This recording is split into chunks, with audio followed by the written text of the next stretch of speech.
Hello everyone, welcome to Sinsha Brindi. Agriculture current affairs and GK 2022 के 22nd episode में स्वागत है।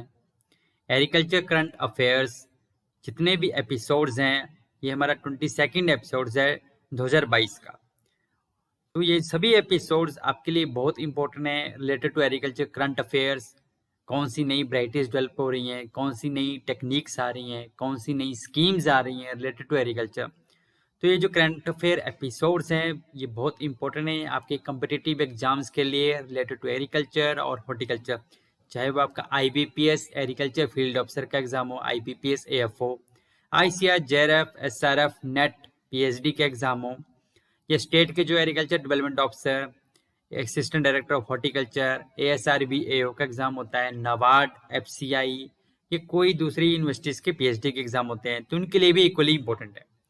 तो अगर आपको वीडियोस अच्छे लग रहे हैं तो काइंडली स्टे ट्यून विद सिंसिया ब्रेंडी। इसके साथ साथ आप सभी के लिए इन्फॉर्मेशन है कि जो भी स्टूडेंट्स नेट वेजिटेबल साइंस के लिए प्रिपेयर कर रहे हैं, ICAR नेट वेजिटेबल साइंस के लिए, तो हमारी लाइव क्लासेस जो वो स्टार्ट हो चुकी हैं। तो काइंडली आप हमें ईमेल पे कांटेक्ट कर सकते हैं जो भी स्टूडेंट्स इसमें इंटरेस्टेड हों। तो आज की डिस्कशन हम स्टार्ट करते हैं। हमारा आज का फर्स्ट टॉपिक है what is nihonshu for which Japan is seeking a GI tag. तो निहोंशु क्या चीज है जिसके लिए जापान ने GI टैग के लिए अप्लाई किया है, राइट। तो जापान जो वो इंडिया में जियोग्राफिकल इंडिकेशन टैग के लिए अप्लाई कर रहा है। निहोंशु एक प्रोडक्ट है। तो निहोंशु क्या चीज है? एक फर्मेंटेड कुकीज है, अल्कोहलिक बेवरेज है, नूडल्स हैं या फर्मेंटेड मीट है। तो निहोंशु जो है आपका अल्कोहलिक बेवरेज है, राइट। तो आप देख सकते हैं कि निहोंशु जो है वो एक अल्कोहलिक बेवरेज है which is also known as Japanese sake, जिसको कि जैपनीज सेक भी कहते हैं। और जो एम्बेसी ऑफ जापान है न्यू दिल्ली में, तो they are seeking a geographical indication tag, GI tag के लिए उन्होंने अप्लाई किया है, एप्लीकेशन दी है फॉर दिस निहोंशु जो कि एक अल्कोहलिक बेवरेज है। So it is also the first time A product from the Japan has filed for a GI tag. तो ये भी फर्स्ट टाइम हो रहा है कि जब जापान ने फर्स्ट टाइम किसी प्रोडक्ट के लिए GI टैग के लिए अप्लाई किया है, राइट। कहां पे? At the geographical indication registry in Chennai में। तो जब हम निहोंशु की बात करें तो in Japan nihonshu it is regarded as a valuable beverage, एक बहुत ही इंपॉर्टेंट बेवरेज है जापान में निहोंशु जो है। और ये बनती कैसे है? It is made from fermented rice. तो फर्मेंटेड राइस से बनती है। तो ट्रेडिशनली जो जापान के लोग हैं इस निहोंशु, ये जो अल्कोहलिक बेवरेज है, इसको ड्रिंक करते हैं कब? कोई स्पेशल ओकेजन्स होते हैं तब, जैसे कि कोई फेस्टिव सीजन हो, वेडिंग्स हो, फिनल्स हो, right. Other than daily consumption के अलावा भी स्पेशल ओकेजन पे इसको कंज्यूम किया जाता है। तो हम कह सकते हैं कि जो निहोंशु है एक इंटेग्रल पार्ट है जापानीज पीपल की लाइफस्टाइल का। और ये निहोंशु बनाने के लिए हमें कौन से मेन 3 मटेरियल चाहिए होते हैं? राइस, नेचुरली बात है कि फर्मेंटेड राइस का प्रोडक्ट है, और एक है आपका कोजिकिन जो कि एक टाइप का फंगल स्पोर है, एंड वाटर की आवश्यकता होती है, राइट। तो उसके बाद हम कह सकते हैं कि जो निहोंशु है that follows an alcoholic fermentation होती है, alcoholic fermentation method which is called as parallel multiple fermentation. Next is which state government will provide an unique farm ID similar to Aadhaar number to the farmers, which will be the linked with Aadhaar to provide them benefits of all government schemes। अभी recently कौन सी Indian state ने ये decide किया है कि वो provide करेंगे एक यूनिक फार्म आईडी, एक यूनिक फार्म आईडी किसकी तरफ? Which is similar to your Aadhaar number to the farmers को, राइट। तो जो कि उनको बेनिफिट करेगी, which will be linked with Aadhaar, हालांकि इसको आधार के साथ लिंक किया जाएगा ये जो यूनिक फार्म आईडी है। और ये जितनी भी गवर्नमेंट की स्कीम्स हैं उनके क्या बेनिफिट्स हैं उससे फार्मर्स को अवगत करवाएगी, राइट। तो कौन सी स्टेट गवर्नमेंट ने ये जो यूनिक फार्म आईडी स्कीम जो वो लॉन्च की है? इसका राइट आंसर है आपका सी, उत्तर प्रदेश ने। तो आप देख सकते हैं कि Uttar Pradesh government they will provide an unique farm ID which is similar to your Aadhaar number to the farmers, which will be linked with Aadhaar to provide them benefits of all government schemes। जो कि आधार के साथ इसको link किया जाएगा ताकि farmers को जितनी भी गवर्नमेंट स्कीम्स हैं उसके बेनिफिट मिल सके, right. Next is which state has become the third state after Bihar and Odisha in eastern India to have food security at less for its rural areas. अभी recently कौन सी state जो है वो India की तीसरी state बन गई है आफ्टर बिहार एंड उड़ीसा के बाद, जिनके पास अपनी फूड सिक्योरिटी एटलस है रूरल एरियाज के लिए? तो इसका राइट आंसर है आपका बी, झारखंड। तो यू कैन सी है दैट झारखंड जो है it has become the third state after Bihar and Orissa के बाद झारखंड जो वो तीसरा राज्य बन गया है भारत में, right, which have food security Atlas for its rural areas के लिए। उड़ीसा और बिहार की जो एटलस आई थी, जो फूड सिक्योरिटी एटलस आई थी, कब लॉन्च की थी इन्होंने? 2018 में। और food security Atlas of rural Jharkhand 2022 ये कहाँ पे लॉन्च की गई? रांची में। अगर हम इस एटलस की बात करें, जो फूड सिक्योरिटी एटलस है, तो एक तरह से हम कह सकते हैं कि एक तरह से एक एफर्ट है ताकि हम toward mapping the food security situation in the state, कि जो स्टेट के डिफरेंट एरियाज हैं वहां पे फूड सिक्योरिटी की क्या सिचुएशन है, राइट। तो ये किसके द्वारा प्रिपेयर की गई है ये जो एटलस है? By the Delhi based institute for human development as the part of research initiative of the Indira Gandhi institute of development research, Mumbai, right. तो हम कह सकते हैं कि ये जो डॉक्यूमेंट है फूड सिक्योरिटी एटलस है, तो एक तरह से ये जो है जो पॉलिसी बनाने में, पॉलिसीज मेकर के लिए बहुत ही हेल्पफुल होगा, right, to ensure the food security in the different states में, स्पेशली जो हमारे रूरल एरियाज है। Okay, next is India's first forest university to be established. Bharat की पहली फॉरेस्ट यूनिवर्सिटी जो कि एक फुल फ्लेज्ड फॉरेस्ट यूनिवर्सिटी होगी, वो कहाँ पे एस्टेब्लिश की जाएगी? इसका राइट आंसर है आपका ए, तेलंगाना में। आप देख सकते हैं कि recently India is going to have its first forest university. India की अपनी फर्स्ट फॉरेस्ट यूनिवर्सिटी होगी जो कि फुल फ्लेज्ड फॉरेस्ट यूनिवर्सिटी होगी, कहाँ पे? तेलंगाना में। तो जो फॉरेस्ट्री यूनिवर्सिटीज एक्ट है 2022 का, यूनिवर्सिटीज ऑफ फॉरेस्ट्री एक्ट है 2022 का, that was approved by the Telangana assembly. तो जो यूनिवर्सिटी ऑफ फॉरेस्ट्री है ये कहाँ पे एस्टेब्लिश की जाएगी? ये एक तरह से कह सकते हैं it would be first of its kind in India. तो इससे पहले अगर हम ग्लोबली बात करें तो ग्लोबली इससे पहले दो ही फॉरेस्ट की यूनिवर्सिटीज हैं जो कि फुली डेडिकेटेड है फॉरेस्ट्री के लिए। एक तो है आपकी रशिया में और एक आपकी चाइना में। तो तीसरी कहाँ पे होगी ग्लोबली अगर हम बात करें? तो इंडिया में। तो इंडिया की पहली होगी और ग्लोबली बात करें तो थर्ड फॉरेस्ट यूनिवर्सिटी होगी, राइट। तो Telangana government has decided to expand the forestry college and research institute in Hyderabad. तो हैदराबाद में एक forestry college and research institute है, FCRI है, तो उसको एक्सपेंड करके एक फुल फ्लेज्ड यूनिवर्सिटी बना दिया जाएगा, university of forestry, right. Next is India's first plant based meat ship to dash from Gujarat.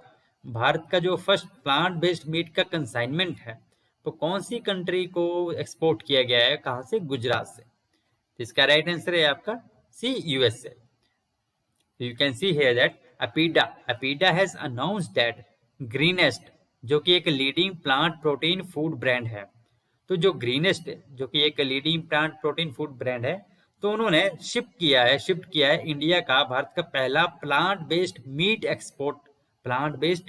Export consignment किसको? यूनाइटेड स्टेट्स ऑफ अमेरिका को। कहां से? गुजरात से। अपीडा की बात करें तो APEDA means agricultural and processed food exports development authority, right. और ये किसके अंडर है? Ministry of commerce and industry के अंडर है, गवर्नमेंट ऑफ इंडिया। तो you can see here that जो ये प्लांट बेस्ड प्रोडक्ट की जो कंसाइनमेंट है लगभग 5000 kg की है, एंड इसमें मिनी समोसाज हैं, हॉट एंड स्पाइसी स्ट्रिप्स हैं, मोमोज हैं, स्प्रिंग रोल्स हैं, ग्रिल्ड पैटी है एंड अदर वेगन प्रोडक्ट्स हैं। तो ये जो असाइनमेंट है, फर्स्ट कंसाइनमेंट है, USA को एक्सपोर्ट की गई है गुजरात से।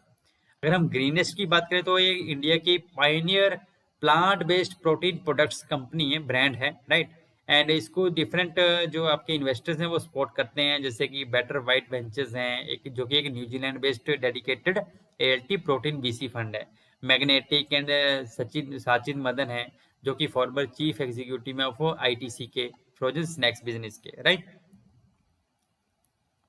Next is which state recently agrees to join central governments crop insurance scheme, प्रधानमंत्री फसल बीमा योजना। अभी रिसेंटली कौन सी स्टेट ने एग्री किया है कि वो सेंट्रल गवर्नमेंट की जो स्कीम है क्रॉप इंश्योरेंस की, प्रधानमंत्री फसल बीमा योजना, उसको ज्वाइन करेगी? इसका राइट आंसर है आपका बी, पंजाब ने। आप देख सकते हैं कि इससे पहले पंजाब गवर्नमेंट में बहुत ज़्यादा अपोजिशन थी जो ये सेंट्रल गवर्नमेंट की स्कीम थी क्रॉप इंश्योरेंस की।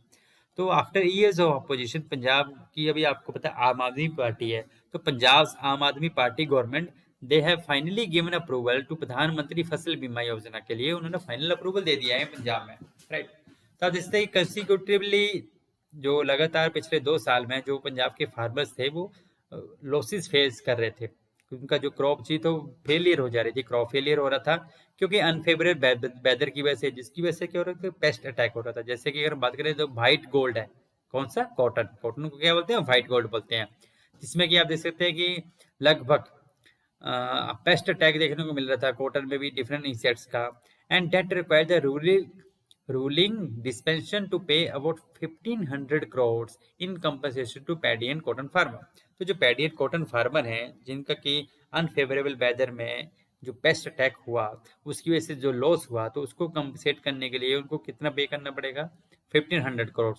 तो इसी को ध्यान में, इन सभी पॉइंट्स को ध्यान में रखते हुए पंजाब गवर्नमेंट ने ये फैसला लिया कि वो जो सेंट्रल गवर्नमेंट की जो स्कीम्स है क्रॉप इंश्योरेंस की, प्रधानमंत्री फसल बीमा योजना, उसको वो ज्वाइन करेंगे, अप्रूवल देंगे, राइट। तो अभी क्योंकि जैसे कि मैं कह रहा था कि लास्ट के जो 2 ईयर है कंटिन्यूसली जो कॉटन ग्रोवर है तो उनकी क्रॉप जो पूरी तरह से फेल हुई है, किस वजह से, एक तो बॉल बम का अटैक या व्हाइट फ्लाई का अटैक की वजह से, राइट।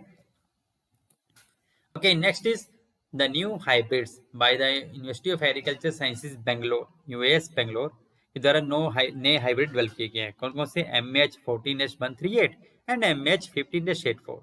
तो these are high yielding hybrid है और stay lush green on the field still harvest, और हार्वेस्टिंग तक ये ग्रीन रहते हैं, राइट, स्टेइंग ग्रीन एबिलिटी है इनकी। तो ये किस क्रॉप के हाइब्रिड है, दे बिलोंग्स टू मेज। तो आप देख सकते हैं कि university of agriculture sciences Bengaluru, जो यूएस बेंगलुरु है, उन्होंने डेवलप किए हैं 2 new corn hybrid which will stay green on the fields during the time of harvest, even up to harvesting तक वो ग्रीन रहेंगे फील्ड में, राइट। इस तरह से आप कह सकते हैं कि उनकी जो फोरेज वैल्यू है वो एनहांस होगी। तो जो MH14-138 है which was developed over 8 years, जिसको बनाने में, डेवलप करने में 8 years का टाइम लगा, so it has been approved for commercial release के लिए दिस ईयर। एंड ये जो हाइब्रिड है ये मॉडरेटली रेजिस्टेंट है, जो टर्सिकम लीफ फ्लाइट होता है मेज में, उसके लिए। उसी तरह अगर हम बात करें MH15-84 हाइब्रिड की, जो कि अभी पाइपलाइन में है और नेक्स्ट ईयर वो रिलीज हो जाएगा, ये जो MH15-84 है ये रेजिस्टेंट है आपका टर्सिकम लीफ फ्लाइट के लिए भी, फिजेरियम स्टॉक रॉट के लिए भी, एंड पॉलिसोरा रस्ट के लिए भी। तो हम कह सकते हैं कि ये दोनों जो हाइब्रिड हैं सुटेबल है बहुत इरीगेटेड और ड्राईलैंड फार्मिंग दोनों के लिए। MH15-84 की बात करें तो it has a crop cycle of, इसकी ड्यूरेशन की बात करें तो 115 to 120 डेज का है, और यील्ड की बात करें तो 40 to 42 क्विंटल पर एकड़। उसी तरह अगर हम MH14-138 की बात करें तो उसकी जो यील्ड है कंपेरेटिवली कम है थोड़ा सा, 35 to 38 क्विंटल पर एकड़ है, एंड इसका जो क्रॉप ड्यूरेशन है वो 120 to 135 डेज का है।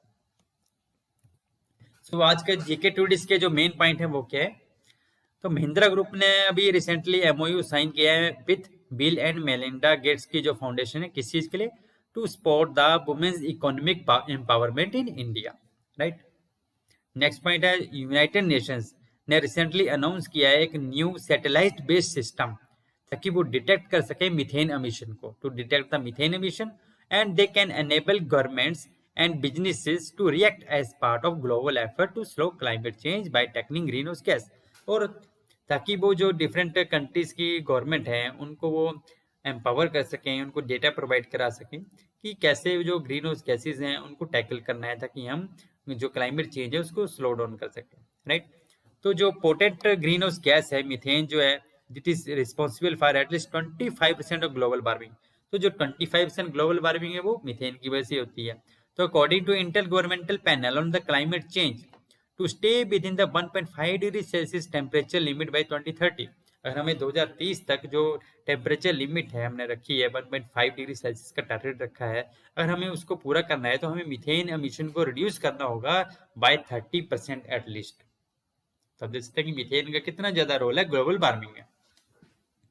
Okay, next point is the Prime Minister of India unveiled a 108 feet statue of Nada Prabhu Kempegowda and inaugurated Terminal 2 of Bengaluru Airport, which is named after the 16th century figure credited with founding the city. Okay.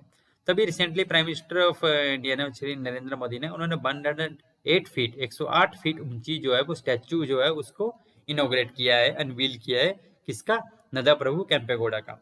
और ये जो statue है इसको ये भी कहा गया है, this statue is also called as statue of prosperity भी कहा गया है इसको, राइट। तो स्टैचू ऑफ प्रोस्पेरिटी, ओके। तो 108 फीट का स्टैचू है, नदा प्रभु केम्पेगौड़ा का है, right. So this is all about today. अगर आपको वीडियो अच्छा लगा हो तो काइंडली शेयर करें, सब्सक्राइब करें एंड लाइक करें। Stay tune with Shinchiya Brainery. जय हिंद, स्टे हैप्पी।